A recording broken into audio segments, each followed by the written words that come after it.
Palakkad Sabari central സ്കൂളിൽ നടന്ന CBSE cluster 10 athletic മീറ്റിൽ CSM central school under 19 boys overall റണ്ണറപ്പായി.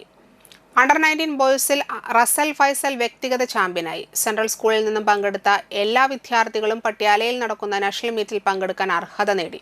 Manha Amreen, Russell Faisal, Muhammad ഇഹ്സാൻ, മുഹമ്മദ് ഹാഷിം, ഫാദിൽ നൌഷാദ്, അരവിന്ദ് കൃഷ്ണ എന്നിവർ സെപ്റ്റംബറിൽ പഞ്ചാബിലെ പട്യാലയിൽ നടക്കുന്ന നാഷണൽ അത്ലറ്റിക് മീറ്റിൽ പങ്കെടുക്കാൻ യോഗ്യത നേടി. CSM സെൻട്രൽ സ്കൂളിൽ നടന്ന അനുമോദന യോഗത്തിൽ principal doctor M. Dinesh Babu, chairperson Safiya Rahman, secretary CM Noushad, manager PK Haidarali, vice principal Nadeera Jabir എന്നിവർ സംസാരിച്ചു. കോച്ച് ഖാദർ മോനെ ആദരിച്ചു.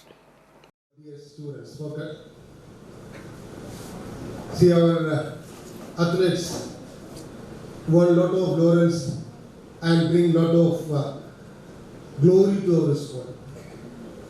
6 athletes represented our school in the cluster 10 athletic meet held at Palakkad, and everybody won prizes. Really, it's a proud moment for all of us. And besides that, all of them have been qualified to represent our school in the national CBSE athletic meet to be held at Patiala in the month of September.